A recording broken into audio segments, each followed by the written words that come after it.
নিজের সম্পদ মনে করে ভোগ দখল করবে। 2 নম্বর, আমানতকে গনিমত মনে করবে।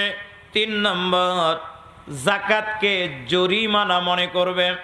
ধনীরা জাকাত দিতে চাবে না, ধনীরা কৃপণ হয়ে যাবে। প্রিয় ভাইয়ের আমার, 4 নম্বর, ওয়ালি তুআল্লিমা লিগাইরিদ্দিন, মানুষ দুনিয়াবি শিক্ষার পিছনে ছুটবে। দিনের শিক্ষা, নবীজির শিক্ষা, কোরআনের শিক্ষা যেটা, এমন শিক্ষার পিছনে মানুষ যাইতে যাবে না। জেনারেল শিক্ষার পিছনে মানুষ ছুটবে, দুনিয়াবি শিক্ষার পিছনে মানুষ ছুটবে। এবার মিলাইয়া দেখেন তো এইটা আছে কিনা। আপনাদের এখানে মাদ্রাসা আছে, পাশে স্কুল আছে। স্কুল, হাই স্কুলের স্টুডেন্ট বেশি না মাদ্রাসায় বেশি? কলেজে বেশি না তাহিরপুর মাদ্রাসায় বেশি?